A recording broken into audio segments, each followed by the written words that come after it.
বাংলাদেশ সেনাবাহিনীর প্রধান মিস্টার ওয়াকারুজ্জামানের সাথে প্রফেসর ইউনূসের দূরত্ব কি কমেছে? মনে হচ্ছে কমেছে। দর্শক, দূরত্ব যে ছিল এটা অস্বীকার করে কোনো লাভ নেই। এটা একটু স্মরণ করিয়ে দিই।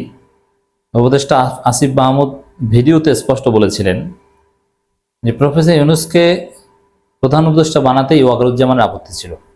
ওয়াকারুজ্জামান বলেছিলেন যে একজন মামলার আসামি এবং বাংলাদেশের সবচেয়ে বড় দল আওয়ামী লীগের লোকজন যাকে দেখতে পারে না, তিনি প্রধান উপদেষ্টা হবেন কি করে, আপত্তি করেছিল। কিন্তু ছাত্রদের চাপের মুখে প্রফেসর ইউনূসকে প্রধান উপদেষ্টা হিসেবে মানতে বাধ্য হয়েছিলেন সেনাপ্রধান ওয়াকারুজ্জামান। এবং তিনি বলেছিলেন যে বুকে পাথর চাপা দিয়ে ইউনূসকে মেনে নিলাম। এবং প্রফেসর ইউনূসকে যে ভালোভাবে মানতে পারেনি তার প্রমাণ আমরা পরবর্তীতে দেখেছি যে প্রফেসর ইউনূস থাকতে রাজনীতিতে অযাচিত হস্তক্ষেপমূলক কথাবার্তা তিনি বলেছেন এবং ইউনূস সরকারের চোখে ধোয়া দিয়ে ভারতের পররাষ্ট্র সচিবের সাথে গোপন বৈঠক করেছেন, কিন্তু সেটা ধরা পড়েছে। এমনকি জাতিসংঘ মহাসচিবের সাথেও ওয়াকারের কোনো অ্যাপয়েন্টমেন্ট হওয়ার কথা না, সেটাও হয়েছে। ইউনূস সরকার চায়নি, তারপরও হয়েছে। এরকম নানান প্রমাণ আছে যেগুলোর মাধ্যমে প্রমাণ করা যায় যে ডক্টর ইউনূসের প্রতিপক্ষ কে। উত্তর হচ্ছে সেনাবাহিনী প্রধান। সেনাবাহিনী নয়, সেনাপ্রধানের সক্ষমতাই এখন দুর্বল। কারণ সেনাপ্রধান যদি উল্টাপাল্টা কিছু করতে চান, সেনাবাহিনীর অফিসাররা তাতে সায় দিবেন না, উচ্চপদস্থ কর্মকর্তারাও দিবেন না, আর নিম্নপদস্থ কর্মকর্তারা তো মানবেনই না। অতএব সেনাপ্রধান চাইলেও যে দিল্লির কোনো প্রেসক্রিপশন ইমপ্লিমেন্ট করতে পারবেন, বিষয়টা এরকম নয়। ব্যক্তি হিসাবে সেনাপ্রধান ভালো, যেমন তিনি নামাজ পড়েন, তিনি কোরআন তেলাওয়াত করেন, তিনি ঘুষ খান না, সব ঠিক আছে।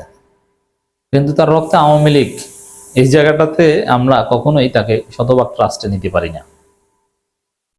আর বিপ্লবের পক্ষে, আন্দোলনের পক্ষে একটা সময় অবস্থান নিয়েছেন, একটা সময় তো তিনি গুলিও করেছেন, অবস্থান নিয়েছেন, এটা বাধ্য হয়েছেন, কিছু করার নাই, নইলে তো তারাও মার খেতেন পারতেন। এই লক্ষ কোটি জনতাকে বাংলাদেশে কতজন সেনাবাহিনী তারা ঠেকাতে পারতো না। এবং সৈনিকরাই তো শুনতো না কথা, তারাই তো গুলি করতো না, অফিসাররাও অনেকে শুনতো না, তাদের কিছু করার ছিল না। তো সেনাপ্রধান তার সক্ষমতা বেশি না, কারণ তিনি চাইলেই যে সবকিছু করতে পারবেন তা না। তো প্রফেসর ইউনূস তাকে সরানোর চিন্তা করছেন না, যে তার মেয়াদ শেষ হোক, মেয়াদ শেষ করে যাক, এ ধরনের চিন্তা নিয়ে প্রফেসর ইউনূস এগোচ্ছেন। তো দর্শক, এটা নিয়ে কোনো সন্দেহ সংশয় থাকা উচিত না যে সেনাপ্রধান প্রফেসর ইউনূসের একজন প্রতিপক্ষ। তার আচার আচরণে, তার কার্যক্রমে, রিফাইন্ড আওয়ামী লীগ রিপেট্রিয়েশন, বিক্রম মিস্ত্রির সাথে সাক্ষাৎ, অ্যান্টনি গুতরেসের সাথে বৈঠক, সবকিছু প্রমাণ করে যে প্যারালাল একটা পাওয়ার এক্সারসাইজ করার চেষ্টা সেনাপ্রধান করছেন। এই জায়গাটা থেকে নানান মহল থেকে প্রফেসর ইউনূসকে পরামর্শ ছিল যে ওয়াকারুজ্জামানকে সরিয়ে দিন, কিন্তু না, প্রফেসর ইউনূস সরাবেন না। তিনি নানান পরিকল্পনা নিয়ে যেভাবে এগোচ্ছেন তাতে ওয়াকারে কিছু করার নেই।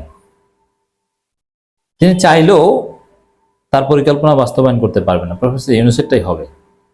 দেখেন, জনগণ যেভাবে ডক্টর ইউনূসের পক্ষে আছে, মানে বিষয়টা এমন, সাপোজ ওয়াকার একটা কু করলো, এই কু করতে যে অফিসারদের পাশে পাবে না এক, আর যদি কয়েকজনকে পায়ও, যেহেতু প্রধান তিনি, আর সেনাবাহিনীতে কমান্ড খুব ইম্পর্টেন্ট, যদি কোনো অঘটন ঘটিয়েও দেয়, জনগণের যে সেন্টিমেন্ট, এখন জনগণ এটা কখনোই মেনে নেবে না, পিটাই এক কু ছুটাই দেবে, দিল্লি পাঠাই দেবে। যেমন এক সময় সেনাবাহিনী অভ্যুত্থান করতো রাতের আধারে, গভীর রাতে ট্যাঙ্ক নিয়ে সরকার প্রধানকে গ্রেপ্তার করতো, তারপর রেডিও স্টেশন দখল করে ঘোষণা দিত। রাতের আধারে সবাই ঘুমতো, সকালে ঘুম থেকে উঠে মানুষ শুনতো। কিন্তু এখন বাস্তবতার এরকম না। রাত 3টের সময় যদি কোনো ট্যাঙ্ক ক্যান্টনমেন্ট থেকে বের হয়,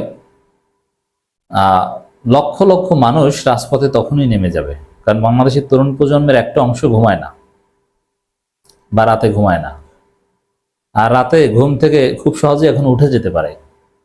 অতএব কোনোভাবেই কোনো কু বা কোনো কিছু, কোনো অঘটন ঘটাতে সেনাপ্রধান পারবেন না। তাতে তিনি যতই চেষ্টা করুক, কিংবা ভারত যতই বুদ্ধি দিক, যতই বিক্রম মিস্ত্রির সাথে গোপন বৈঠক হোক, আর ভারতের সেনাপ্রধানের সাথে নিয়মিত যোগাযোগ হোক, এটা সম্ভব না। তো এই কনফিডেন্সটা প্রফেসর ইউনূসের আছে বলে তিনি তাকে সরাতে চান না, যে তাকে সরিয়ে একটা বিশৃঙ্খলা বা নানান প্রশ্ন আসবে, তার সাথে মেয়াদ শেষ হলে এমনিতেই চলে যাক, এই সরানো টরানো এগুলো দরকার নেই।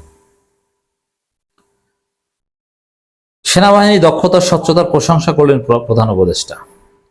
দেখেন, এখানে সেনাবাহিনীর প্রশংসা করেছেন, কিন্তু ব্যক্তি সেনা প্রধানের কিন্তু আলাদা প্রশংসার বিষয় না। বন্যায় ক্ষতিগ্রস্তদের জন্য ঘর নির্মাণ বরাদ্দ অর্থের অর্ধেক খরচেই সফলভাবে কাজ সম্পন্ন করা বাংলাদেশ সেনাবাহিনীর প্রশংসা করেছেন প্রধান উপদেষ্টা ডক্টর মোহাম্মদ ইউনূস। বাংলাদেশ সেনাবাহিনীর ম্যানেজমেন্ট ক্যাপাসিটি অসাধারণ। বাংলাদেশ সেনাবাহিনী সৎ, দক্ষ, কোনো সন্দেহ নেই। কিন্তু মনে রাখবেন, সেনাবাহিনীর প্রশংসা করলেই সেনা প্রধানের প্রশংসা করা হয় না, সেনা প্রধানের বিরুদ্ধে বললেই সেনাবাহিনীর বিরুদ্ধে বলা হয় না। ওই যে বলে না, আমরা ওয়াকারুজ্জামানের কিছু বিষয় সমালোচনা করেছি, আমাকে বলছে সেনাবাহিনীকে জনগণের মুখোমুখি দাঁড় করিয়ে দেওয়ার চেষ্টা করা হচ্ছে। আর ওয়াকারুজ্জামান অনলি কি সেনাবাহিনী? না, সেনাপ্রধান এবং সেনাবাহিনীর মধ্যে পার্থক্য রয়েছে। আর ব্যক্তি সেনাপ্রধান পদেরও সমালোচনা করছি না, ব্যক্তি ওয়াকারুজ্জামানের সমালোচনা করছি। তো এই প্রশংসা এটা সেনাবাহিনী, এটা ওয়াকারুজ্জামানের নয়।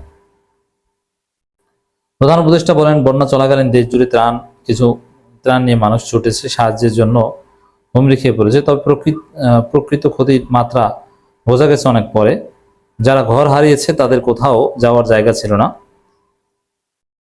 তিনি জানান, ঘর নির্মাণে অর্থ সহায়তার বিষয় প্রস্তাব এলো, তিনি সরাসরি অর্থ না দিয়ে বিকল্প পদ্ধতির উপর জোর দেন। বলেন, টাকা হাতে দিলে তা সঠিকভাবে কাজে লাগবে না, ভাগ বাটোয়ারার সম্ভাবনা থাকবে। তখন আশ্রয়ণ প্রকল্পের মাধ্যমে কাজটি করার প্রস্তাব আসে। জানতে পারেন সেনাবাহিনী এই প্রকল্প বাস্তবায়ন করবে, এতে তিনি স্বস্তি পান। এর মানে সেনাবাহিনীর উপর একটা আস্থা আছে, সেনাবাহিনীর উপর আমাদেরও আস্থা আছে, ডক্টর ইউনূসের আস্থা আছে, সবার আস্থা আছে। কারণ ব্যক্তি ওয়াকারুজ্জামান চাইলেও, সেনা প্রধান চাইলেও সেনাবাহিনী টোটাল কখনো ভুল পথে আর পা দিবে না, শিক্ষা হয়েছে আমি মনে করি।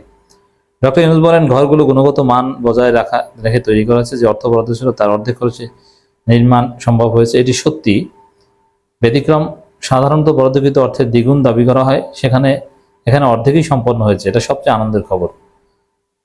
তিনি আরো বলেন, সেনাবাহিনী প্রমাণ করছে যথাযথ তত্ত্বাবধান ও সঠিক ব্যবস্থাপনা সরকারি অর্থ স্বচ্ছভাবে ব্যয় করা সম্ভব। এই জন্য আমরা যে নতুন বাংলাদেশ করতে চাই, নতুন বাংলাদেশ সেনাবাহিনী আমাদের পার্ট হবে, সেনাবাহিনীর সংস্কার হবে, দেশ গঠনে সেনাবাহিনীর ভূমিকা চাই। তারা শুধু ক্যান্টনমেন্টে বেশি ব্যায়াম করবে আর খাবে না, দেশ গঠনে সেনাবাহিনীর দক্ষতা, সততা কাজে লাগাতে হবে।